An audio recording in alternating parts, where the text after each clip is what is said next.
Hello, everybody, and welcome to episode 50 of the Dynasty Junkies podcast, a proud member of the Dynasty Addicts Podcast Network. I am your host, Rocky Petrella at Dynasty FF Addict, and we are actually live for the first time, streaming on YouTube and the Periscope on Twitter. I thought 50 is a nice round number, halfway to 100. Thought it was a good time to do it. We've been thinking about it.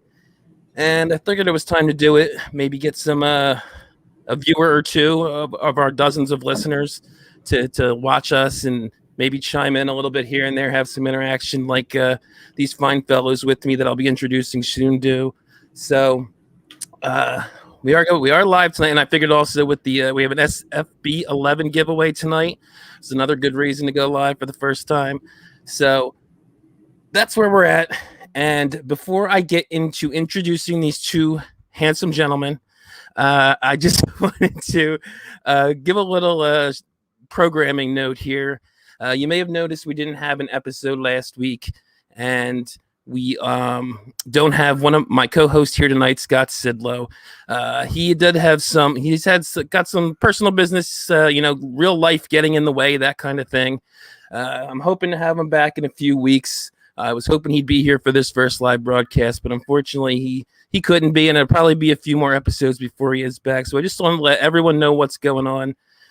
Not really sure what the plan is for the next few weeks because I usually only do every other week, so I'm not sure if we're gonna have a show next week or not. For anybody who does care, I will try and tweet that out at least. I'm not sure what I'm gonna do next week. We'll see. But let me introduce these two guys here. I got two great guys, two of my favorite guys to podcast with, fellow members of the DAP Network.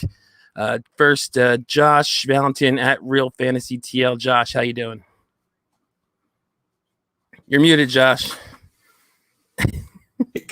Rookie mistake. Of course, the first time I've ever done it is on the first live episode of the Junkies. So you got me on my first time there, Rocky. But no, man, good to be on. Appreciate you having us on in this momentous occasion, the first live episode of the Junkies. I'm pumped. We got a whole bunch of stuff that we're going to be doing, so I'm excited. Let's go. Yeah, I'm just hoping it all goes well.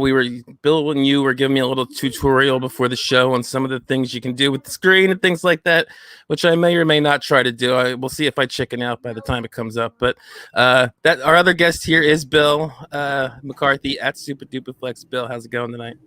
Doing good. Happy to be here. Glad you brought some vets on for the live shows. So we can settle it down, and if anything happens, we're here to take care of you, buddy. I appreciate that. So the first question before we get into the meat of the show is who's going to score more PPR points this year, Jalen Waddle or Rashad Bateman? And for those who don't know, who don't follow Timeline and Dynasty Hot Sauce, I'm in these guys' listener league, and my co-owner in that league, Jerry O'Shea, made a bet with Larry Monkey from the Hot Sauce podcast that Will Fuller will outscore the 201. We traded into the 112 and 201, so I can choose. I'm pretty sure we're taking those two guys, and I can choose which of those two I think are going to score less points to help Jerry win his bet. I'm not. I joked in the chat we were going to take Kellen Mond so that Jerry would definitely win the bet, but I don't think we're going to do that. So. What do you guys think? I actually put it out on Twitter too. Actually, right now, Jalen Waddle and 107 votes. They say he's going to score more. What do you think, Bill? I think that's a safer bet, just because of the volume. So I would. That was my first, lean. And if you just go base it off of ADP, I think that's the right selection. Yeah, and then it's really close though right now. It's 53.3 to 46.7. Oh, wow. Yeah, I can see that just because I think Waddle does have more competition. I mean, not great competition, but Parker and Fuller are a little more established, and Gesicki. Bateman's basically just got Andrews and Hallmark Brown, as Silo likes to refer to him. So, but he does have the volume issue. But Josh, what do you think? Yeah, I mean, I think Rashad Bateman's the better player, but I think, an offense that will struggle to get to, 450 passing attempts, I mean, that's going to put a severe cap on what Bateman will be able to accomplish. It'll be interesting because you got Will Fuller and you got Jalen Waddle that kind of are the big play explosive guys. So who's going to be that in Miami? Tua was talking today. He feels more confident in the playbook. He said he actually knows more of the playbook than when he was getting put out onto the field last year. So that should be interesting to watch. And I don't think they're going to be pulling him for Jacoby Brissett. So I think he's going to be in there thick and thin. But yeah, I mean, I would probably go Waddle, but I do think Bateman's the better player. Yeah, and I kind of agree with you on that. And that was my initial name was actually Bateman, even with the volume issue. I just, because of, I think what I said, that I think he's going to command targets over most of those other guys. But I think I'm going to let Twitter decide right now. It's really close. Drew in the chat says make it a battle of Miami, which I kind of do like the symmetry of Waddle versus Fuller on the same team. So and right now Waddle is he's winning who's going to score more. And the idea was I was going to pick a 2-1 who would score less, but I might just do Waddle anyway. Just, best man in Miami wins. So, well, and it's funny because Larry's big argument is always that, Will Fuller gets hurt, and Will Fuller didn't get hurt last year, but there was the whole PED thing. But I mean, we saw Jalen Waddle limp out in the national championship game because he had gotten hurt. So I don't know if Jalen Waddle is exactly, the picture of health that you want to make him out to be. He's had his own injury history. So, I mean, look, that would be a fun one, watching Waddle against Fuller and just watching Larry sweat it, because I'm sure there's going to be a week that, Will Fuller goes like 7 for 120 and 2 touchdowns, and Waddle is like 3 for, 15 because it's a Will Fuller game, and then it's going to flip. That'll be a fun back and forth if you go that route. Yeah, and I also I'm thinking, Jerry's in Ireland. I may wait till he wakes up and let him decide, help decide at least which one we go with. But now, as commissioners of the league, if you want to mess with your co-owner a little bit, because I don't know if you saw what happened earlier today. Larry apparently thought he was in another league. I think he just, he really likes Nico Collins and wanted to pick him at 107, and then. But you could put kind of a fake player in there and get Jerry a little scared, and then tell us to reverse it. I mean, I'm all about messing with your co-owner, so. Yeah, man, we'll see. I haven't decided what I'm going to do. Maybe after the show I'll figure it out. But that was just a little fun bit to do at the top here. What we really wanted to get into for the meat of the show was, we've been talking rookies the last few episodes since the draft. And so now we're going to move off of that to talk about how guys were affected by the draft. So some of the vets. So one of the good things about having multiple podcasts that I host is I can pull content from other ones. And I did a recent Dynasty game night where it was a family feud. There was a survey. It was like 65, 70 people answered it about who benefited most from what happened in the draft and who got most hurt by what happened in the draft. And so I basically just took that list of guys and I figured I'll pick some of them off and we'll talk about it. Maybe I'll let you guys pick who you want to talk about too from this list. I'm just going to start with the negative list, the guys that were hurt the most. And I'll go with the top guy. Actually, I want to go with the second guy because this one interests me more. The guy that got the second most responses for who was hurt was T. Higgins. And I'm not really sure what to make of T. Higgins. I get the reasoning behind it, Jamar Chase and all that. How are you guys valuing Higgins now? Do you still see him as a wide receiver 1 potentially, which I think a lot of people did before they drafted Chase? Is Burrow going to be? I think we all think Chase is eventually going to be a wide receiver 1. So is he going to support 2 of them? If you think that, I saw you nodding, Bill. So what do you think?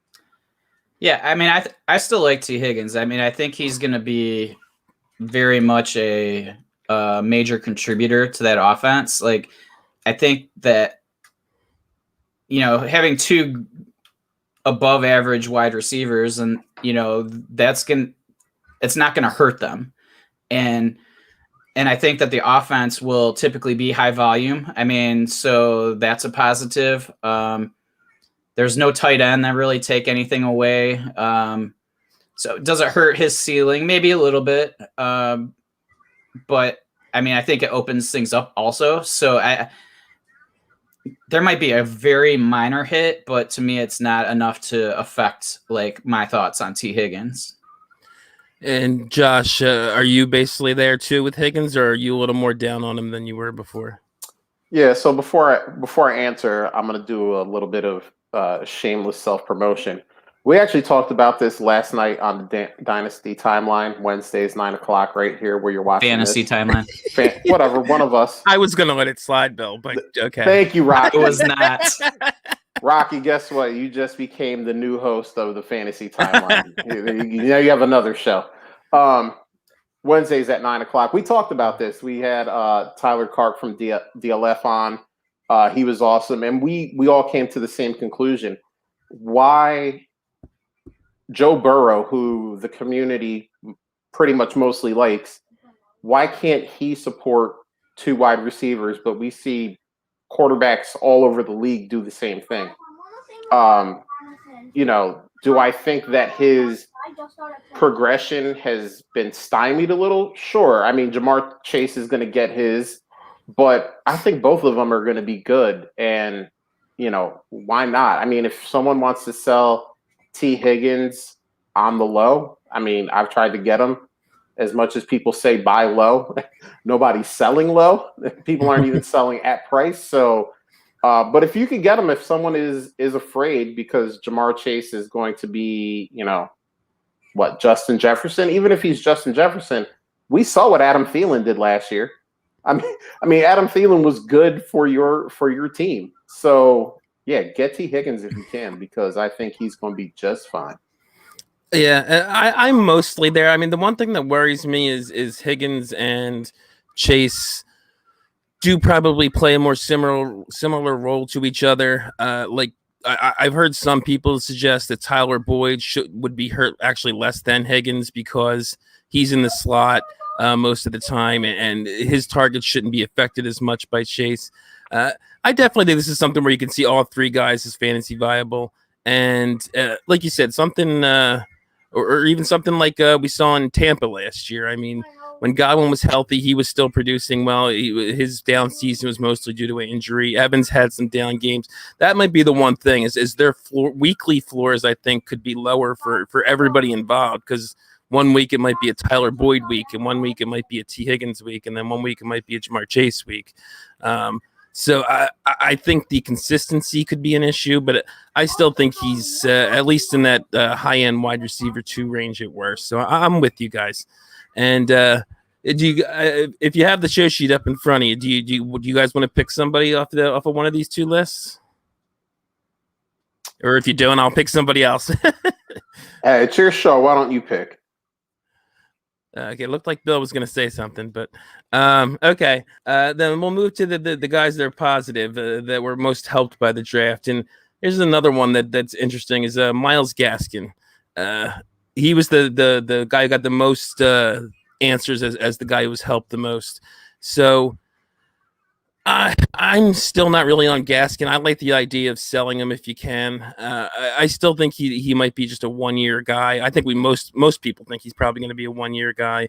Malcolm Brown is there too, which nobody considers Malcolm Brown a fantasy option, but he's the kind of guy who's going to eat off other fantasy options.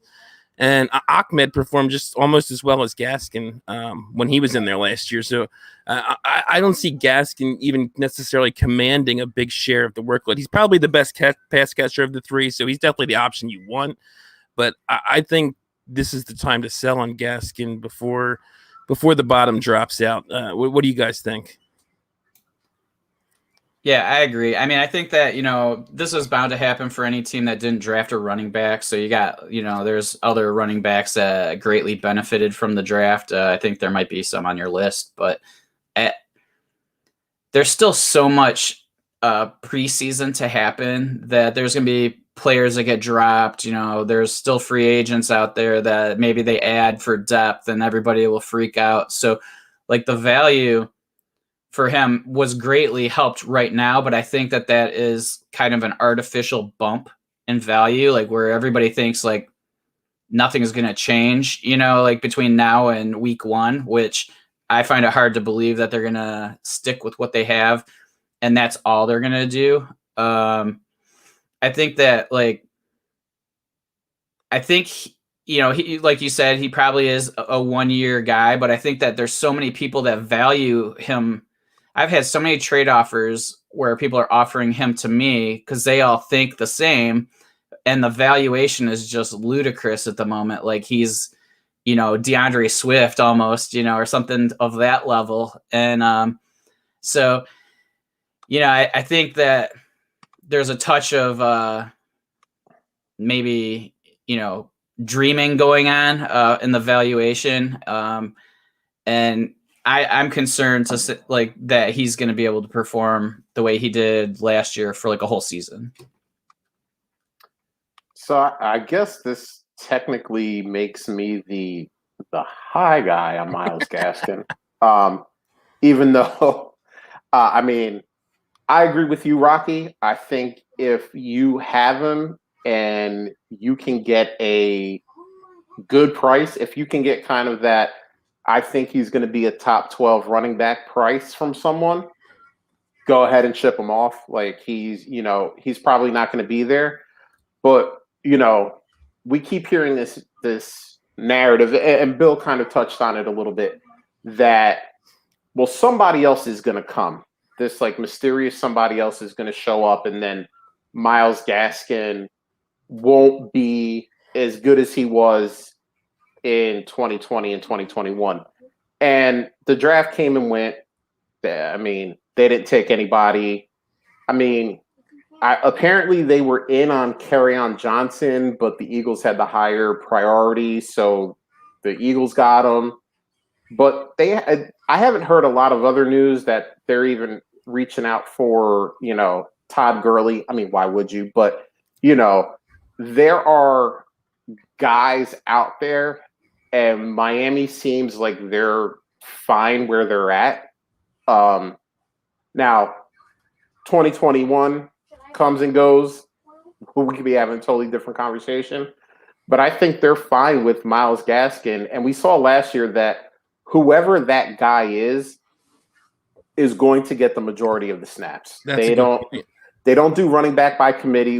The reason why we saw Salvon Ahmed do so well is because Myles Gaskin was hurt.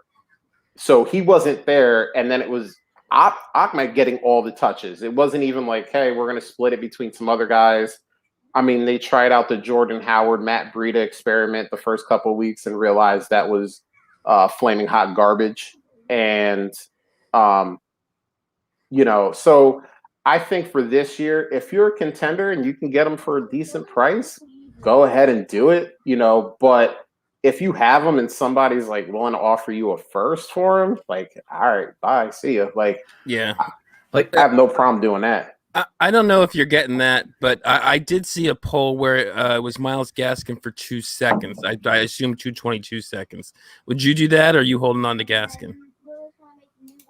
If my team is not in that top 3 to win it, I'm probably shipping them out.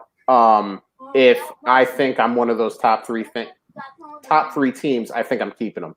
I think he has a lot more value to a contender than he does to the bottom 9 teams in your league. So, yeah, and that's kind of where I'm at. I'm in another one of Bill's leagues, Superflex Army 2, where I have Gaskin, and I think I made the semis last year, so I feel I'm a contender there, and I've held on to him.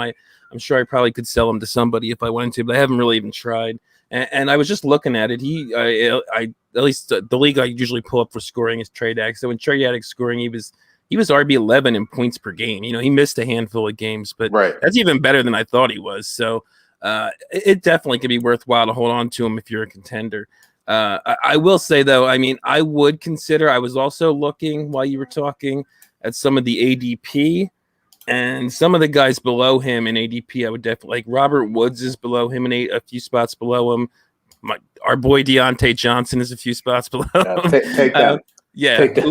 Julio is a few spots. I would trade Myles Gaskin for Julio, even not knowing where he lands. And it's the same kind of thing. I still think it's a 1 year thing. I don't think anyone expects Gaskin to be a thing beyond 2021. So, and even if you're worried about Julio's age, I don't think you're losing much in that trade off. Yeah, I'm with you on that. I mean, if you want some, if you like Myles Gaskin and you don't like that we're not really, hyping him up all that much. I mean, he had 2 games last year with over 20 rushing attempts. He had 5 games. Let me make sure I'm counting right. Actually, 7 games with over 14 rushing attempts. So he gets the rushing attempts, and then he averages about 4 receptions a game on top of that. So if you're looking at a guy who, his floor is probably, 18, 19 touches a game. I mean, you have that in Myles Gaskin, but again, you have to worry about, is there anything past 2021 for him? And, right. That's why I say, if you're a contender, like you said, in Superflex Army 2, you're one of the top 3-4 teams. It's better for you just to keep them, but if, in that league, I'm probably one of the bottom 4 teams. If I had them, I would be looking at the top 4 guys and being like, hey, have a little bit of some Myles Gaskin, so look at your team, determine where you are, and make your choice appropriately. Okay, so we'll move on to another guy who's going to have no value in 2022, but also the consensus that was helped by the draft. And I don't want to talk about whether we'd sell him or not, because I think everybody, considers him a sell. But Mike Davis in Atlanta definitely has a chance to be a thing this year. Bill, how much of it? I'm more concerned just with the production. If you're holding on to him, how much do you think he can help you? Can he be a high? You would think he finished as a low end RB1 last year in Carolina, which was not a great team. So, and Christian McCaffrey actually did play like 3 games at least where he commanded the touches. So, can he do that again in Atlanta? Can he be a high end RB2 if they don't bring, say, Le'Veon Bell or somebody on the wire out there in? I mean, I don't see why not. I mean, I think the one issue is, like, they have a whole new staff, right? Like, offensive staff. So how was Derrick Henry used, right? Like, that's like, he was pretty much the guy. So that's what I was going to say. It's the staff that rode their guy into the ground in the previous place. So if that's the plan, then I mean, I don't see why not, just based on volume. The Atlanta doesn't typically do that. They're usually much more, use 2 backs. But yeah, I mean, I don't see why not, but like, I don't feel I think of Gaskin and him very similarly. I think if they're on my team, I'm probably trying to move them, if they pop early. But I mean, my hopes aren't, like, I'm not thinking RB1 by any means.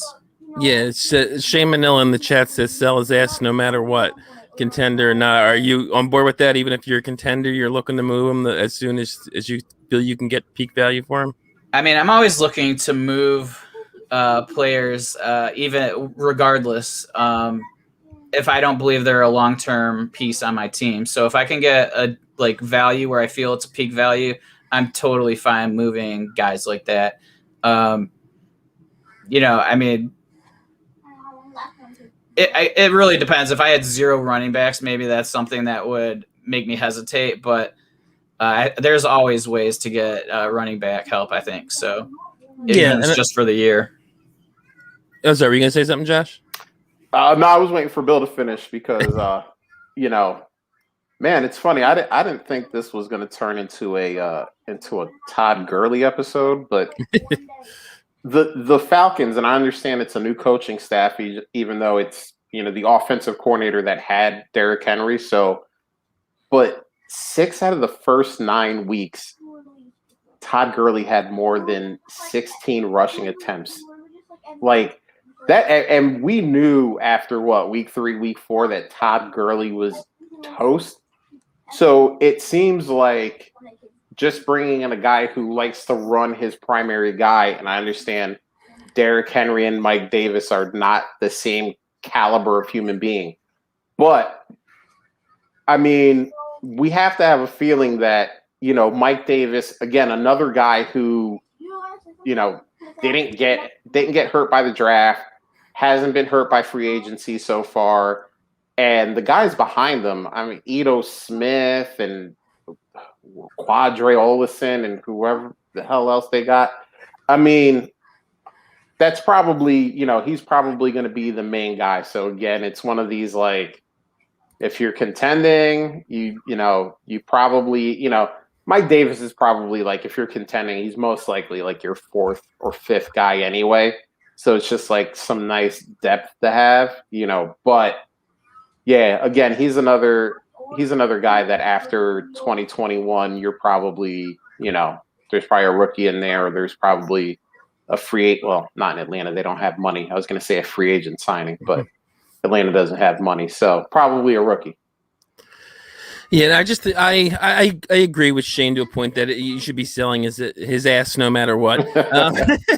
But I guess just the difference, we often talk value in terms of picks. I guess if you're a contender, what you should probably be doing is trying to trade. You're probably not going to get any real decent running back for him, but maybe a wide receiver 2, high end wide receiver 3, something like that you think can last. I was, again, looking at the ADP, like a Boyd that we were talking about earlier is below him. Cooper Kupp is below him. And I'm trying to look. Tyler Lockett is like 10 spots below him. I would take Tyler Lockett all day for Mike Davis if I can get that value. So yeah, those are 2 guys that definitely you probably should be, even contending, you might be looking to sell. And let's go back to the guys that were hurt by the draft. The top guy receiving votes was Melvin Gordon for obvious reasons. Is there any reason to hold on to Melvin Gordon, Josh? Because you probably can't sell him for anything. I mean, I have one share of Melvin Gordon, and I have literally begged people to just take him, and they're not doing it. And I get it. Like, listen, we thought Phillip Lindsay was out, and we were like, man, it's like Melvin Gordon time. He's going to be all by himself. It's going to be great to watch. And then even the Broncos were like, we don't ever want to see Melvin Gordon by himself. And they drafted Javonte Williams, and they actually traded in front of the Atlanta Falcons to get him because apparently the rumors were that the Falcons had Javonte all teed up. So, Denver jumped in front of them. They got Javonte, and listen, your hope is that maybe the first 3 or 4 weeks of the season, while Javonte is getting acclimated, Melvin Gordon has some big games, and maybe you can trade him off of that. But right now, man, nobody's taking him off of your hands for anything. So, yeah, I can't argue with it there. I just figured I'd mention him since he was the top guy. I'm going to kind of go a little more rapid fire because there's a lot of names on here, and we want to do Find Me a Trade and the Scott Fishbowl giveaway before the end of the show. So, Bill, you know who I have to ask you about on the positively affected by the draft list is the one and only Drew Lock. He actually got a decent. I don't have the vote totals here, but he was middle of the pack for the guys that got the most votes for positively affected. Do you have any hope that he's better than he was last year, or you're just still he's a bad quarterback? It doesn't matter. I mean, he's a bad quarterback. Like, there's no arguing that, I don't think. But there is a chance that he could improve from being, 10% good to 12% good or something like that. Like, I don't know, whatever number you want to pick. But, like, so, I mean, that's what you got to hope now, right? Like, I mean, he dodged a bullet. I mean, they did sign or trade for Teddy Bridgewater. So, like, there's competition now of somebody who's what I would consider adequate, maybe. Mm-hmm. I don't even know if that's the correct argument or correct word. So like it's a battle of two mediocre at best quarterbacks. So, although it wasn't the draft, I just feel like it's a coin flip between the two of them. So you just got to hope that the youth improves. Yeah, and the reason he's on here is clearly just because, they didn't draft a quarterback. It's not even, I mean, he got a lot of help in the draft last year, and in terms of weapons, and that didn't do much for him, and I got snookered in, Bill did not. So, do either of you, before we move on to the next guy, believe that Aaron Rodgers may end up, or that Aaron Rodgers will not be in Green Bay next year?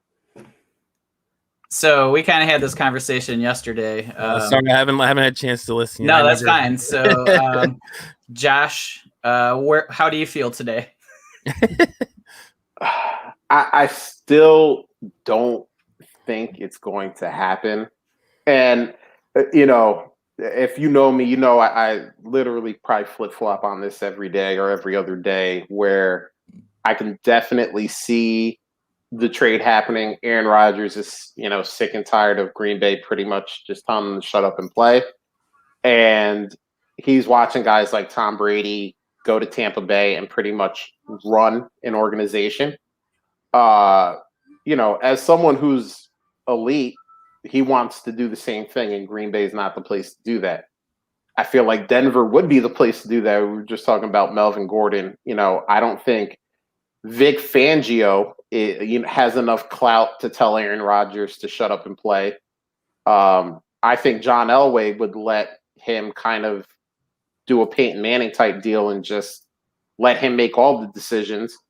And I mean, there's already a bunch of great weapons there. I mean, you have Judy, you have Sutton, now you have Javonte there as well.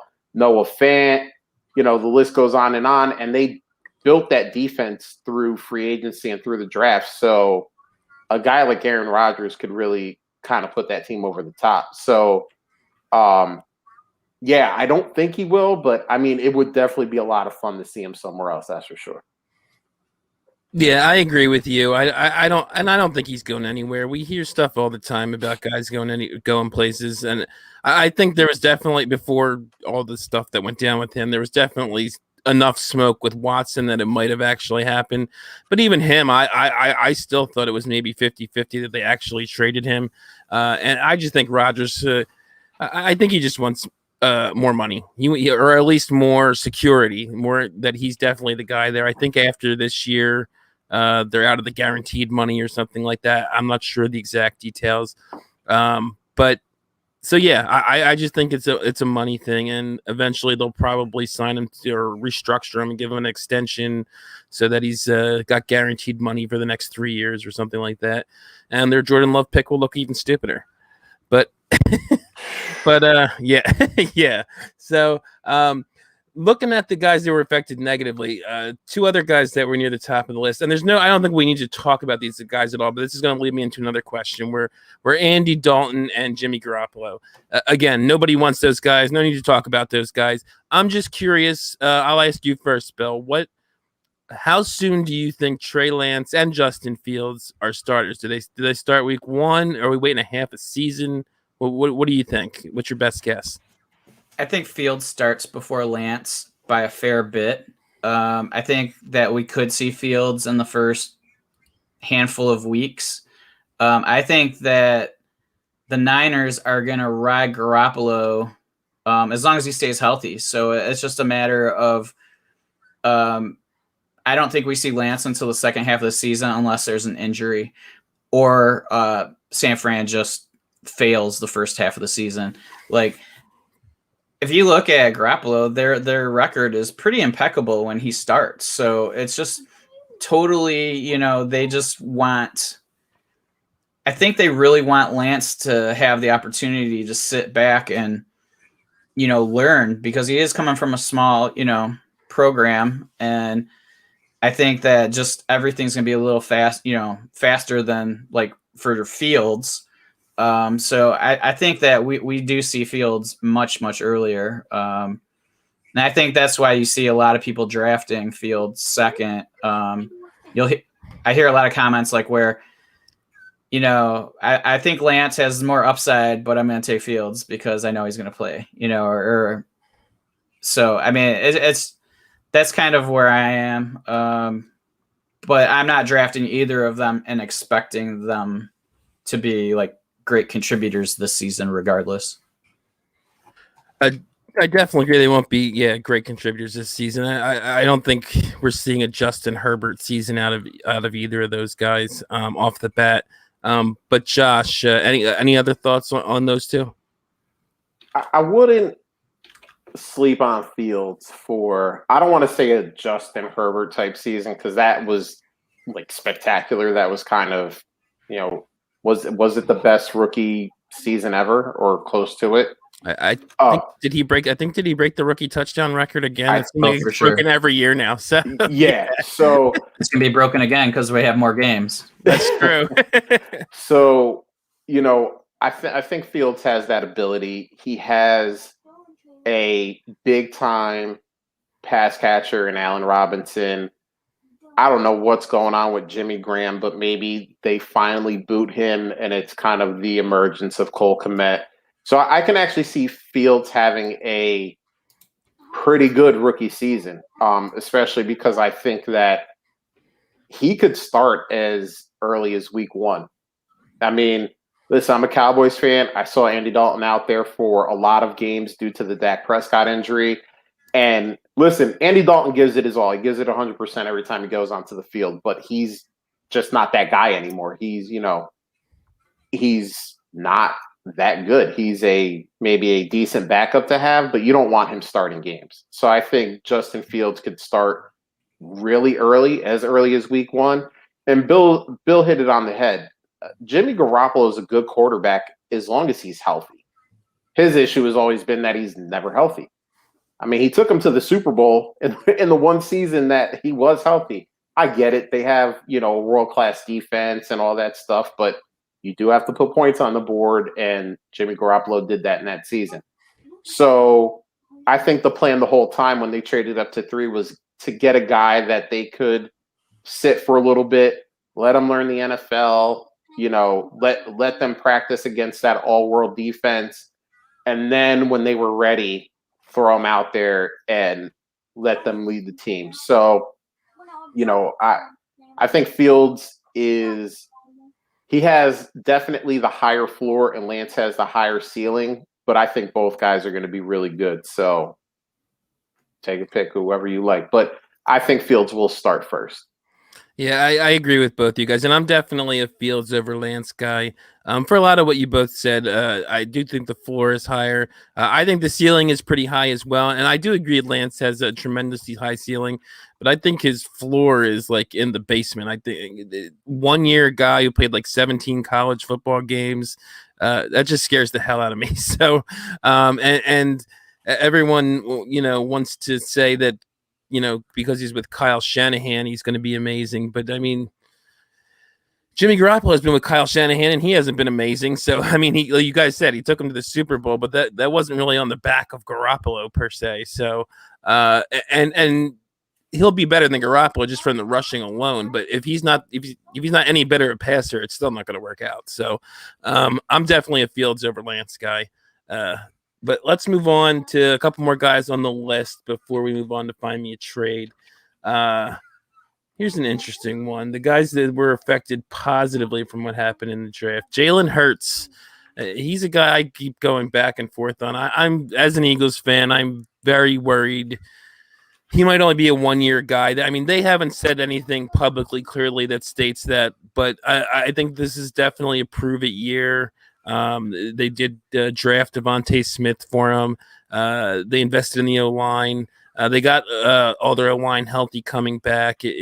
And they've amassed likely 3 first-round picks next year. So either they're going to be horrible in a position to draft a QB by themselves, which if they are horrible probably means Jalen Hurts was horrible, and or even if they're mediocre, those 3 picks could get them into Spencer Rattler, Sam Howell range if they won. I think he's got it. I think they almost have to have a either a winning season or one where they lose a lot, but he just puts up ridiculous numbers, or else he's getting replaced in 2022. I think he can be not a great quarterback and put up a ton of fantasy points because he's going to run a lot, and we all know how that works. But I think there's a very good chance he could be like QB8 and not be starting next year. Kind of not different in a different way, but kind of like Jameis a couple of years ago, because I'm pretty sure he was a QB1 that year, even depending on how your league treats interceptions, I guess. But I think he passed for like 5,000 yards and 30 touchdowns too. So I don't see Jalen doing that, but he's going to get a lot of those points through his legs. So Bill, where are you at on Jalen Hurts? I don't mind trading him away, but like for just in general, you want to know where I am? Like, I see someone I know our guy that we talked about at the beginning, Jerry O'Shea, loves him. He's trading for him everywhere he can. Yeah, I guess he's putting money where his mouth is. I do think there is a world where he's the starter going forward. I mean, if he produces well, or if say they go surprisingly 10-7 or something and win this crappy division, even if he's not great, I could see them sticking with them because they made the playoffs with him or something like that. And then he's got 3 first-round picks to maybe get him something even else, another offensive lineman, another I don't even know what else, because they draft receivers every year. I can't imagine him picking another one, but shore up his defense, so they're even better. But whatever. So, what do you investing him at all, or would you, if you have him, do you have any shares of Jalen Hurts?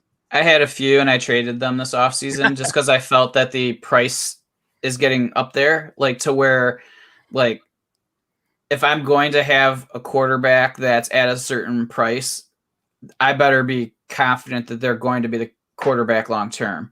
And I just, even if I get a great year out of him and there's still the risk that he's not going to be playing next year, or maybe becomes like a guy that's out there 20% of the game or something like that, where like that's just not something that I want to risk at that price. So I would much rather just move to a different player and that I'm more comfortable with and just let it sit there. And take the profits. That's typically how I play quarterback, though. Like, I just don't mind moving on from somebody. Like, there's other, and it depends on the price, right? Like that you have into them. If you have a bunch of shares and you want to move like half of them, and take the profit and then hold on to a few. Like, I get that too, because you don't have much into them, but. Typically when you see something go from 0 to 100 in value, it's just calling me to get rid of them. So are you on board with that, Josh? I mean, Jerry and I have had our conversations about Jalen Hurts because, we always have this like mantra that, don't let real NFL football kind of cloud your judgment when it comes to fantasy.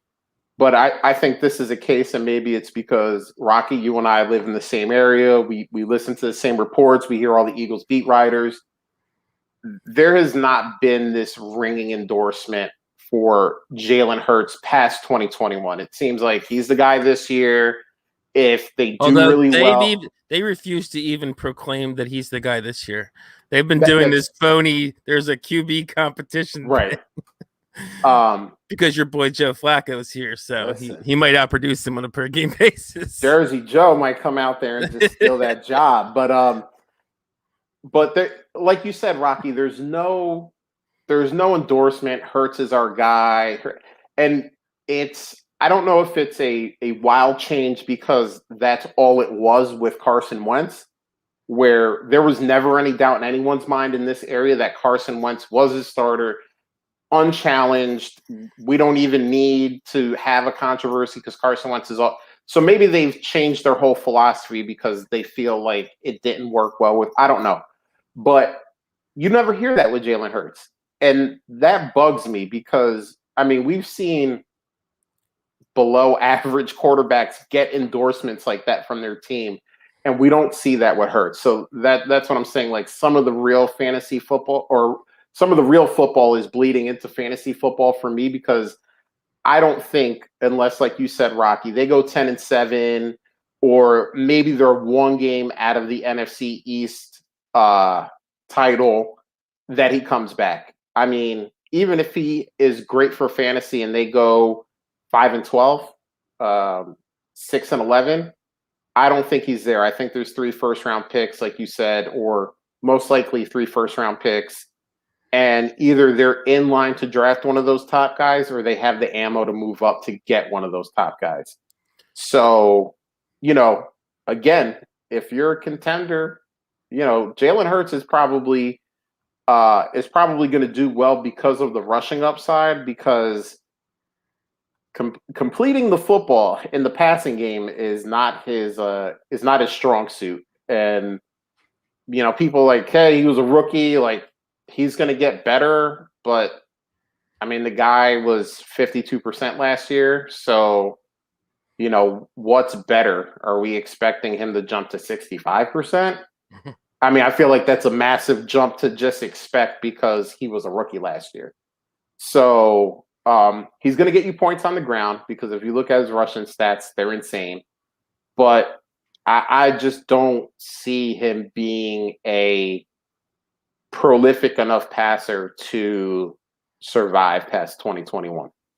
Agreed. And one other note I'll say too, and I guess it would be another note of caution on Hurts, is I low-key think that if his situation were to clear up, that the Eagles would want to be in. I've heard whispers that they're interested in Watson, so yep. and they have the ammo to do so.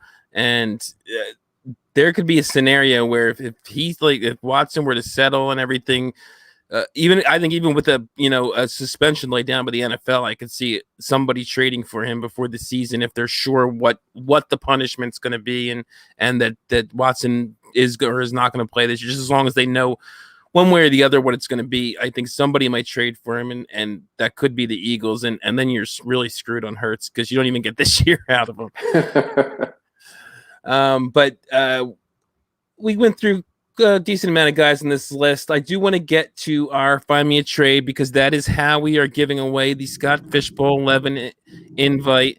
I want to again thank Scott Fish for allowing us to do that.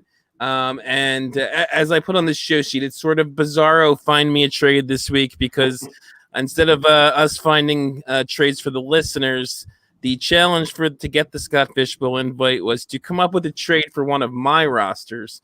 And we would pick the best one. I said I was going to cut it down to 3, and I had trouble doing that. This is so hard when a Scott Fishbowl invite is on the line. I agonized over it today, and I only cut it down to 4 because I couldn't decide which last one to cut out. So we'll talk about 4, try and get through them pretty quick, and then you guys are going to help me decide which one's the best one.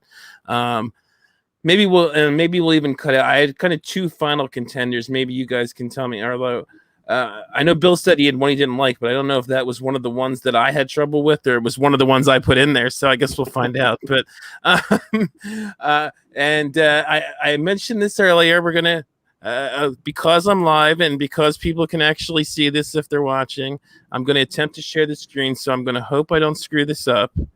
Okay, so I'm pulling my screen over and to show the roster while I read it, because we always read the rosters, and I do want to pull this out a little. Okay, here we. Oh, damn, it didn't work.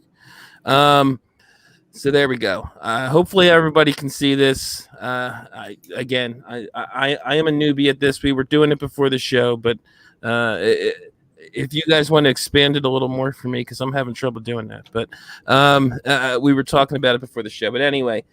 My quarterbacks, and again, I don't know why we were talking this about the show before the show too, that there's 3 guys on IR that I didn't put there, so I don't know what that's about. Outhouse screwed up my team somehow, I think. But we have Ryan Fitzpatrick, Sam Darnold, and Russell Wilson are my quarterbacks. Wait a second, this is not correct. That's why they're on IR. Let me see if I refresh this, if it changes. I do not know why. This is showing an old roster. This is not good. Are you maybe on the wrong year? I guess that's possible. Let me see. Yeah, if there's IR, that probably makes sense. Maybe you're on the 2020 page. I am on the 2020 page. I don't know how that happened. Here we go. Yeah, I'm really glad I'm doing this live now, huh? Yeah, Okay. don't worry about it. You're doing great. Okay, so let me pull that back out. Share. Do you want me to go over the trades while you're messing with that? No, usually I'll read off the roster first. Okay. It's a little clumsy, but we'll deal with it. Okay, here we are. Sam Darnold, Ryan Fitzpatrick, Deshaun Watson. I actually traded Russell Wilson for Deshaun Watson. Chris Carson, J.K. Dobbins, Gus Edwards, Aaron Jones, Alvin Kamara, the highlights at running back. There's also, some borderline guys. Tevin Coleman. I guess Gus Edwards would be a borderline guy too. Leonard Fournette. And some backup types. Keenan Allen, Cole Beasley, Tyler Boyd, Brandon Cooks, Marvin Jones are probably the best wide receivers I have. So not amazing there. And then fairly weak at tight end, especially once Hunter Henry signed with New England. It's him and Jared Cook and Dalton Schultz. So that's basically what I got on my team. And there's a specific reason I definitely use this roster. It's because I did not know what the hell to do with this team. So what we want to do now is go through the trades and the first trade, comes from Anthony. I'm going to probably mess up your name. It's either Reimer or Reimer, Reimer at Mr. Meeseeks FF. Trade Kamara, Darnold, and Carson to team Trader John's for Herbert, Galladay, and Jonnu. And I was very partial to guys who put a little explanation in here. 3 of the 4 have explanations, which I appreciate because that's what we do on the show. And he said it still leaves me with Aaron Jones and Dobbins at running back, gives you a foundational QB1, upgrade at wide receiver 2, and another body at tight end.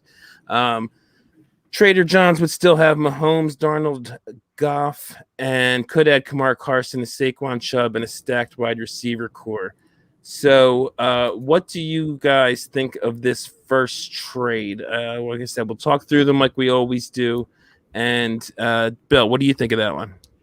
So I think that this trade is I like this for you. I think that it's unlikely that the other owner will make this trade. At least in my eyes, it looks like he has Herbert and Mahomes, and then Goff. So if you end up getting rid of, he obviously values high end quarterbacks. He hasn't traded Herbert yet, and so I think that it will be a challenge to get him to move off of Herbert. But I mean, I would love it for your team because you get younger, because your team is at first I was looking for a trade for you to kind of see how I would go about it. And it's a tough team to figure out what to do. I 100% agree. And so I think that all of these trades are going to be difficult. You know what I mean? Just because it's just it's kind of an older team, but you do have depth. So there's not these major needs except tight end, in my opinion. So I have a hard time believing this trade would be accepted by your counterpart.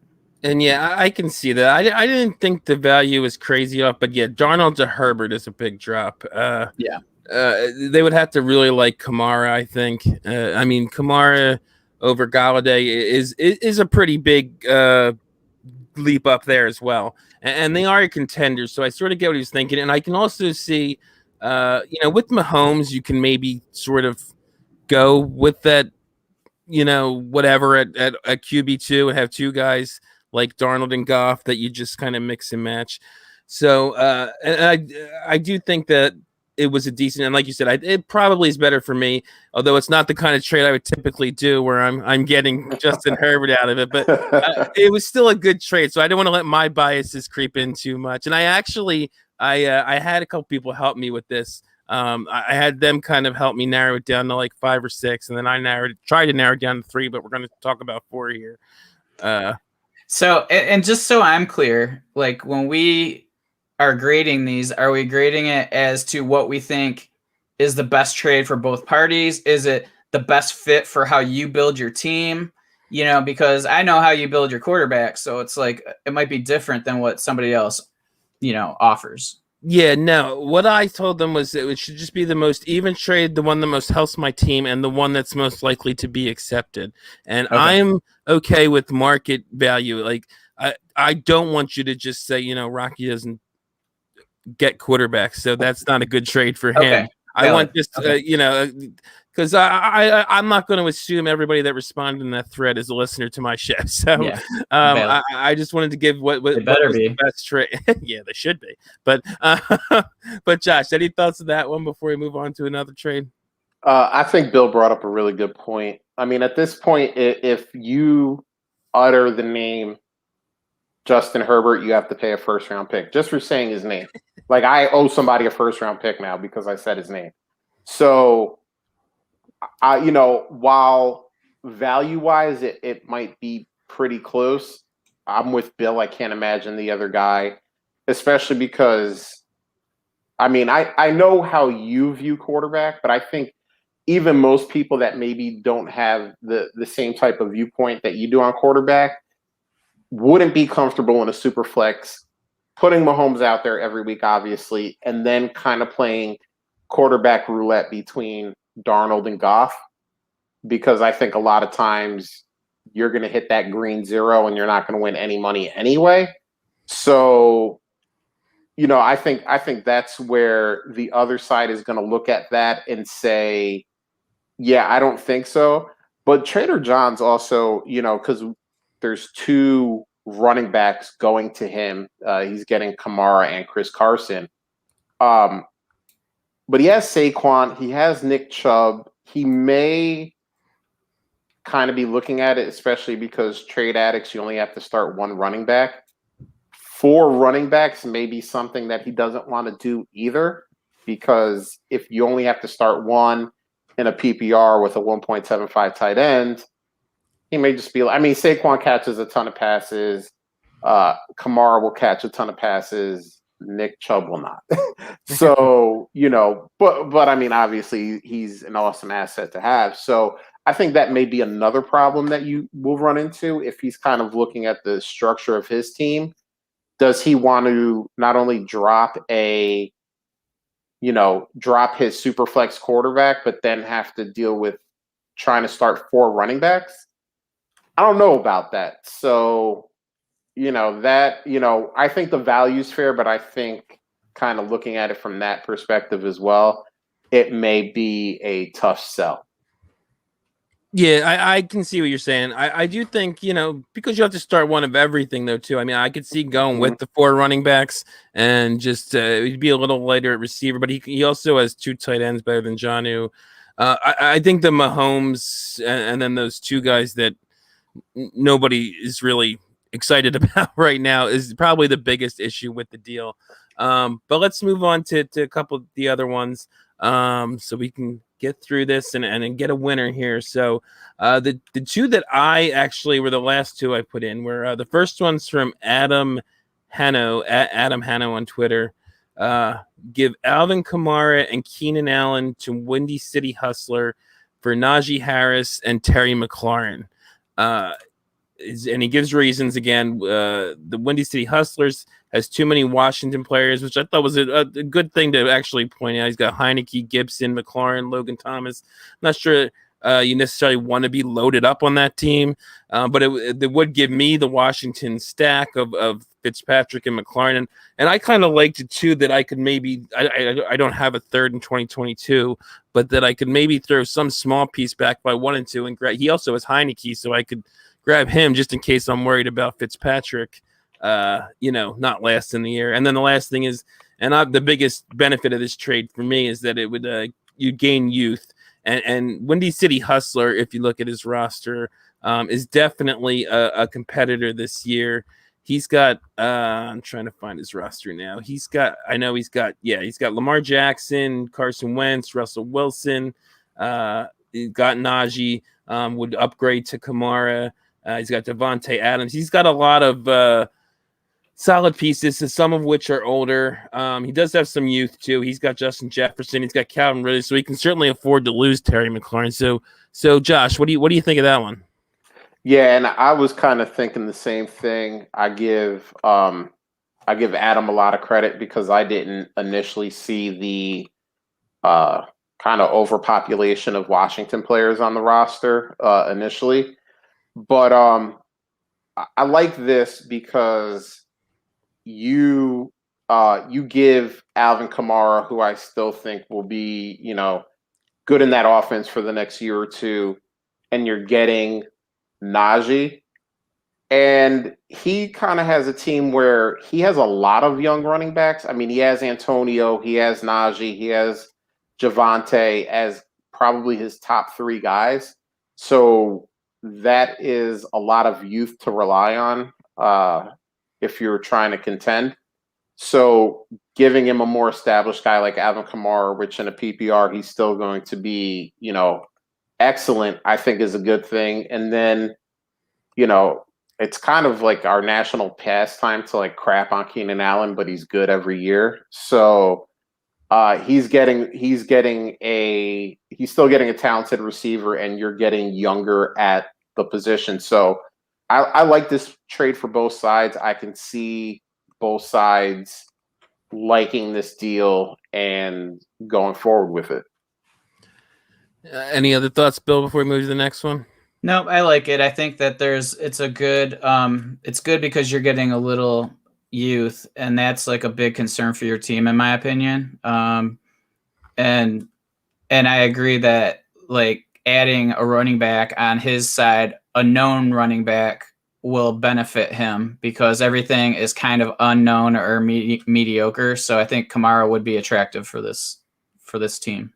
Yeah, and I agree with that. I preach don't overvalue youth, but because I don't know what the hell to do with this team, I've kind of tried to play the value game in the trades I've made, which usually equals youth. And I ended up picking up Dobbins in a trade. I forget what I traded away. And yeah, I just think this team is a team that I would probably like to get younger more so than most because I'm not convinced it's a definite contender. I think you could certainly go that way with it and try and go in. But especially, too, I don't know how many of the people who proposed the trades, or even you guys, if anybody looked, but I had no picks this year.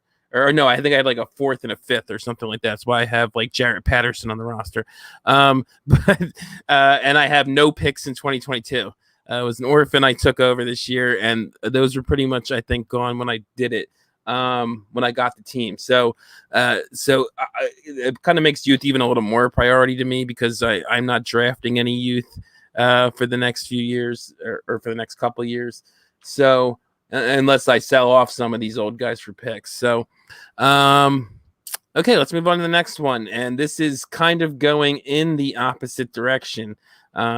Which was FF Briefcase at FF Briefcase, trading Dobbins to Team Mac Attack for Brady, David Montgomery, and Tyler Lockett. Now, I did put this on here, even though I mentioned the whole youth thing, and then because I think like I said, I think you could go either way with this team. You could push to go in for this year and have a decent chance. Like I have a lot of good running backs, which is what you need to win, and it doesn't really solve my tight end issue, but I'm not as concerned about that as some of the people were offering the trades. I think only one of these trades I even included on here includes me getting a tight end. So I am apparently not as concerned about it as everybody that was on the Twitter thread.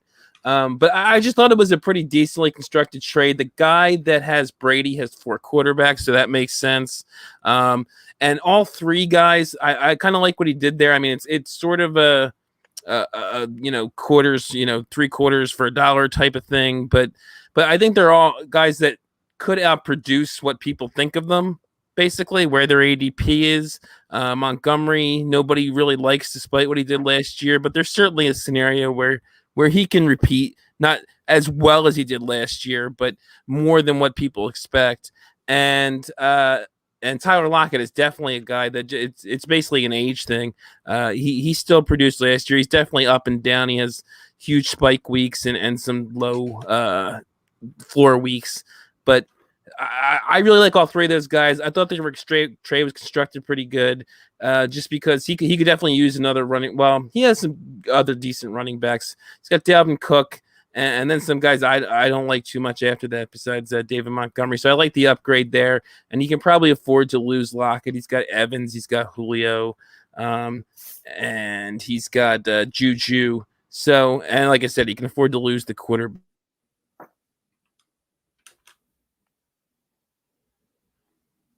Did he freeze? I think so. Okay. Well, hey, I guess we get to decide. So, what do you think, Josh? You froze for a minute there, so I know. I'm sorry. I could see the little circles. Everybody went dark, and circles were coming. So I just stopped talking. So I don't know where you last heard me. I was just saying that it's only been like 5 seconds. Yeah. Okay. So I was just saying that it's definitely not like one where I'm going to gain a lot of value from the guys coming back, other than points. But it is actually more in line of the kind of trade I tend to do. If you know me, I'm definitely win now on a lot of teams, and trying to buy these older guys when people are selling them for cheap. So I get it from that aspect if you're familiar with how I operate too. But Josh, what do you think? Yeah, this is actually the kind of trade that someone would put together if they knew you but didn't know what this roster was, because you would get a Brady because you like your cheaper but talented quarterbacks, and then you still get a David Montgomery that can be like a top, 15 to 18 running back, and you get Tyler Lockett. But I don't think this, like you said, 3/4 for $1 really helps you, because I think it gives you another old player in Brady. It gives you David Montgomery, he's like good, but you're not expecting this kind of big blow up from Montgomery. And then you get Tyler Lockett, who's nice, but I mean, good luck predicting his 60-point weeks. So especially since someone else has your first round pick, you don't want to get worse, because you're just helping somebody else get a higher pick. So this is a trade I think that you would do if you had drafted this team from scratch, because you would probably be more stacked at running back and wide receiver, and maybe even have a tight end to flaunt. And then guys like Brady and Montgomery and Lockett kind of just give you more of that depth and make you stronger. I think in this case, if you were to trade, Dobbins to Mac Attack, and you wanted to get younger, I mean, maybe you get your boy, or at least the boy that your team drafted, and Devonta Smith, and maybe package another pick or two on there to get you younger and get you some picks that you can use to bolster this team. So yeah, I mean, that's my opinion on it. Bill, what about you? Yeah, I actually like the trade. I think that it's an interesting one, because your team isn't that, like, I think your team has decent depth at each position except for tight end. But like you say, I mean, it's not the end of the world with what you have. And so I don't mind adding these. I just don't know how much it's going to really, truly help your team unless you're uncomfortable with your quarterback situation at the moment.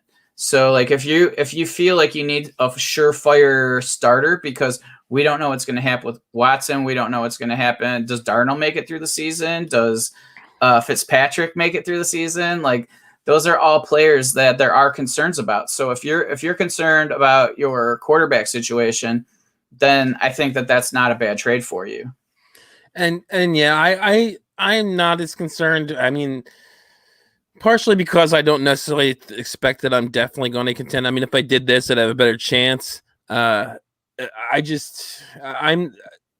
You know me, I'll probably ride with Fitzpatrick and Darnold, and then if I need a third, I'll find a third somewhere. Yeah. So I'm not as worried about Watson, again, as a lot of the people in the Twitter thread were for for my sake. I like I said, I traded Russell Wilson straight up for Watson early on after this stuff came out, because I looked at it as eventually it's going to be an upgrade and a win for me. So yeah, because I'm not one of those people that says he's not going to play for 3 years or never again or something like that.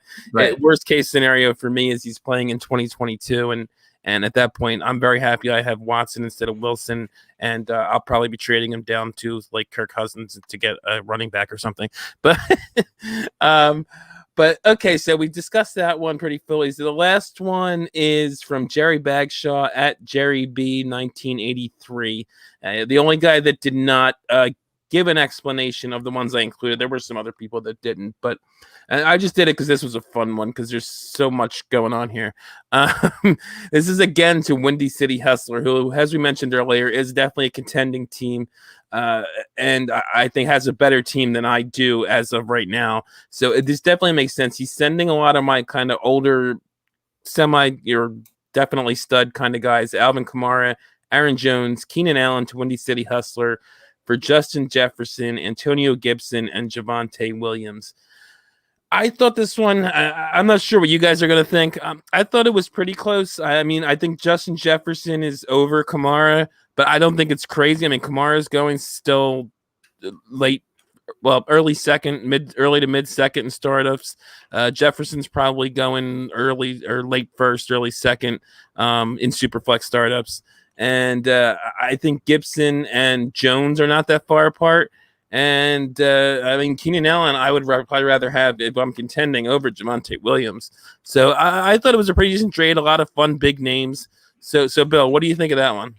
I mean, this is kind of, it reminds me a bit of the other one with the same team, and the fact that, you're getting way younger. Kamara does still help him. It is fun. I think, it looks like the way he builds his team is quarterback heavy. So I don't know how comfortable he would be willing to take 2 older running backs onto his roster, but that would really make his starting lineup pretty sexy, adding those players. So and he can get rid of Justin Jefferson and it not really hurt his wide receiving core, as crazy as that is. Mm-hmm. So yeah, that's a fun one for sure. And my first reaction is there's no way that trade will ever go through. But once I looked at the team build a little bit more, it could happen. I could see somebody making this trade. And so, yeah, that's pretty interesting and fun. Yeah, and like you said, I mean, Justin Jefferson is some people's wide receiver 1, but he also has Devontae Adams, Chase Claypool, Jerry Jeudy, CeeDee Lamb, Terry McLaurin, Calvin Ridley. So, I mean, he could trade Justin Jefferson and not blink an eye. So, and I do think Kamara becomes his best running back. He's got some decent young guys, including Najee, who was mentioned in the other trade, but we don't know for sure how good he's going to be. Alvin Kamara definitely becomes his best, and you can make an argument that Aaron Jones becomes the second best running back, assuming Rodgers stays there. So, Josh, any thoughts on that last trade before then we got to finally make a decision on which of these we're going to give the prize to? Yeah, I mean, I like this trade, man. This is the classic rebuild versus go for it all trade that we always talk about on every podcast. I mean, you're getting rid of your vets and you're getting youth, but obviously the team that you're trading him to is he's got a really good team, and giving him Aaron Jones and Alvin Kamara make his running back room nice. And then Keenan Allen is just another wide receiver to go with his literally stable of wide receivers that he has.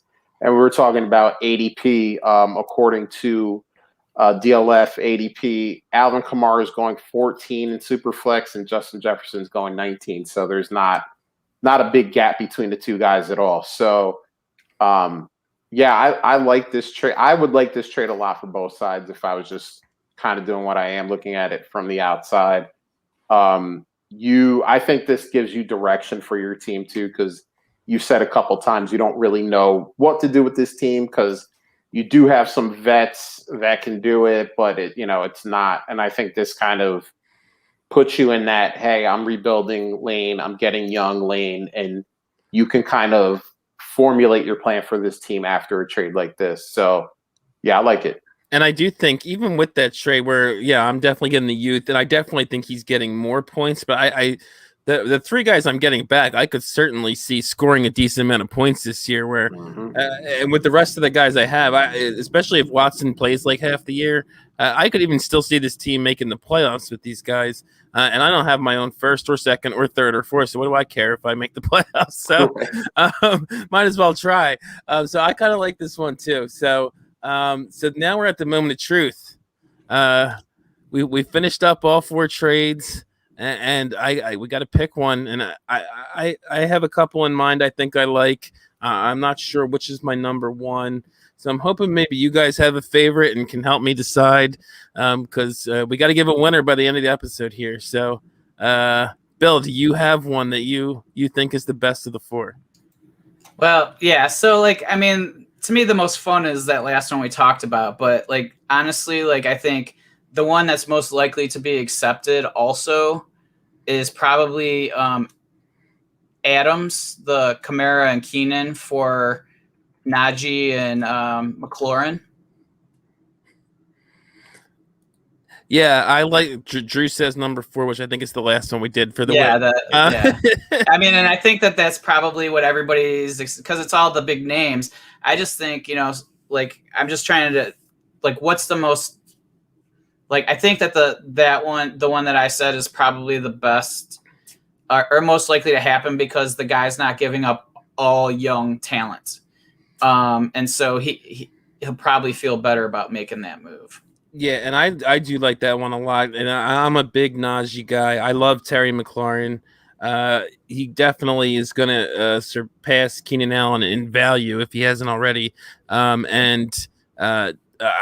wouldn't be shocked if he outscores him this year, but I think you could look at it and assume Keenan Allen's going to get more points with Herbert. So that's Adams is Bill's choice. What about you, Josh? Well, it's so funny because you say best trade, and that can be interpreted in 100 different ways. Which makes it hard, right? And it makes it fun because it's kind of like, Bill's looking at it and he's saying, "Hey, man, this is the trade I think is most likely to be accepted."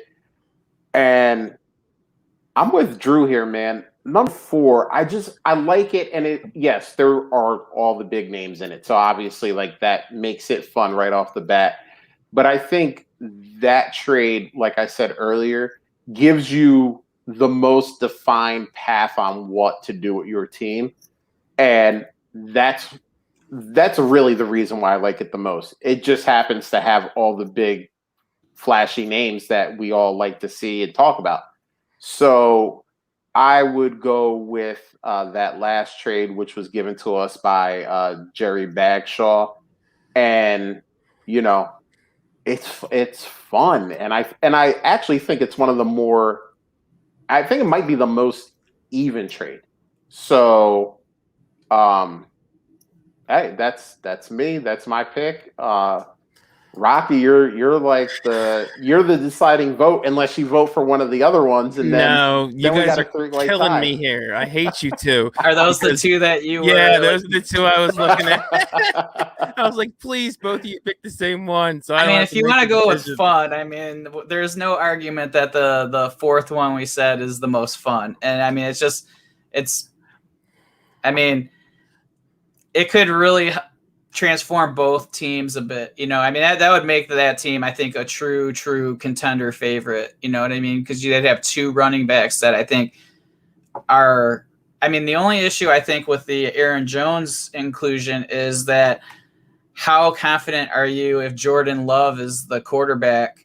So that might be a little bit less likely for that guy to accept that trade. Yeah. First, before I pick one, I just want to thank everybody who submitted answers for the contest. I appreciate it. There were a lot of good ones. Regardless of what wins, I'm probably going to try a lot of these trades and see what happens because I liked a lot of them. Not even ones that are not on, that weren't on the show here. There were some ones I had trouble eliminating before we even got it to bringing it to Bill and Josh here. And if I were smarter, I liked doing it this way because because people had to do something to get the win here instead of just being random. If I was smarter, I would have made it something random where if you tune in, my first live show to get more hard, people right? to watch. Yeah. And then also wouldn't have been as hard because I wouldn't have had to pick. But these were all great trades. Like let's be honest, like, if you wanted to go for the gusto, like even, that third one we talked about was really good. And I think that's a trade that would actually be pretty interesting. Like if we were talking in October, right? Yeah. Like, so, I mean, all of these trades were ones that you have to consider, Yeah. And in case you couldn't tell, I was definitely stalling there. I was talking as much as I could without giving an answer. But we're getting late here. I got to pick somebody. And I'm going to use Drew as the tiebreaker. I'm the third host of a timeline. Yeah. I'm going with the fourth one. Jerry Bagshaw. I apologize, Adam, because Adam was in the chat. He mentioned he was here, so I feel really bad. So was Briefcase. And we didn't pick either of their trades. Great. So Trade X3 chat's gonna be terrible now. So I appreciate you guys watching. I'm sorry you didn't win. I'm sorry to everybody who didn't win. I can only pick one, unfortunately. Jerry Bagshaw gets it at Jerry B 1983. And Adam just chimed in, said still here, don't feel bad, was a great competition. So I appreciate that, Adam. Because, this was a lot harder than I thought. Once I came up with the idea, I was like, oh, man, I feel so bad about not putting some of these ones in. And now I feel bad about not being able to pick all four guys to win. But Jerry Bagshaw is going to get the SB11 invitation, assuming he's signed up. If he's not signed up, because I stress that like 3 times in the Twitter thread. Scott stresses that all the time. If he's not signed up, I might just move it to Adam. So maybe you still have a chance, Adam. And Adam, my Venmo is. No, I'm teasing. Put that out there. You might get some money in there. People might buy you a beer. Yeah, you got to vote there, Adam, and you were very close. Like you said, it was my second choice. I love it. I'm going to throw up both of these trades to Windy City Hustler and see if he accepts either of them. And I'll feel very bad if he accepts yours, not the other one that I gave it to Jerry. But we went with the fun one, and I do think that one could be accepted because, like we talked about, he's got a lot there, and he's got a lot of youth still, even after making this trade. He has, like we said, CeeDee Lamb, Terry McLaurin, would still have Najee Harris with that trade that we picked for the win, would still have Calvin Ridley. So it's not like he's like super old just because he's getting some of my older guys. So it was a lot of fun going through them. It was not a lot of fun disappointing 3 people, but hopefully Jerry's happy and is listening to this, either if not now in podcast form. But I want to thank Bill and Josh for coming on the show. This was a lot of fun, and I'm hoping to go live again. It probably, even if I have a show next week, will not be next week, because what I'm thinking is I might have to do a solo pod after hours or something if I put anything out, so that my wife doesn't kill me for doing too many pods in a week. I'll do it after she goes to sleep. So I'm hoping to go live again in 2 weeks at least, if not next week.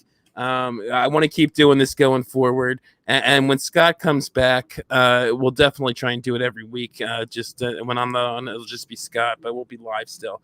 So again, Bill and Josh, want to thank you. Bill, if you want to just give your Twitter handle, anything else you want to say before you sign off. Yep, appreciate it, brother. It was a lot of fun. I always, we say this every time. Always have a good time doing pretty much any of these shows together. I'm at Super Duplex. Josh and I are at Fantasy Timeline. We do a live show every Wednesday at 9 p.m. So, check us out, give us a follow, check out the show, and, appreciate all you guys popping in. And Josh, want to give your handle on anything else you want to say or plug or anything before we sign off? Yeah. Follow Bill at Super Duper Flex. He's the smart one out of this dynamic duo. So he's smart. Also follow Rocky at Dynasty FF Addict because he's also the smart one out of this trio. if you really have nothing else better to do, follow me at Real Fantasy TL. I just put nonsense out there, make Bill laugh.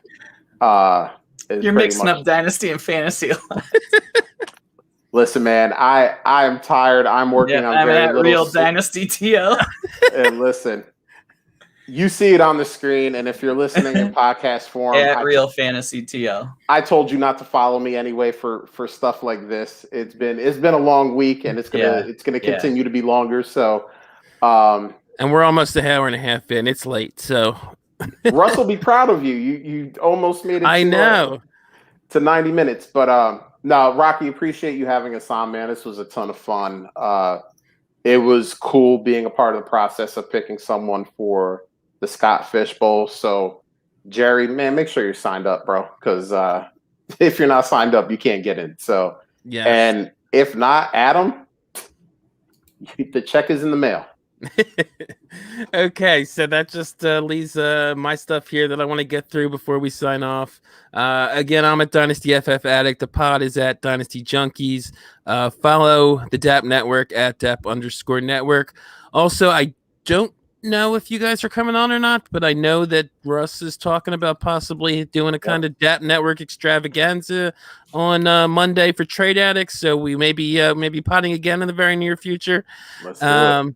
So, but also, so definitely make sure you're subscribed to the DAP Network. I know Russ has previously put some of those live, so that might go beyond just you normally it's just the Patreons, but definitely be subscribed to the DAP Network so you can get all the shows, and subscribe to the YouTube especially too, so you can see us all now, since us two will be live, and unfortunately Trade Addicts is only for the Patreons, but you might get the thing on Monday. So, and again, Scott is at Scott_Sidlow. Hopefully he's back soon. We love him. And I guess the last thing I would say is just to give a subscription, rate, and review to Dynasty Junkies and to the DAP Network. So that'll do it. I actually try and stay closer to an hour, so I'm a little upset actually, but Russ will be happy. I can't believe we went an hour and a half. But Josh, we did not prepare this, but do you remember? Are you able to sign me out here? Let's do it, man. Junkies out.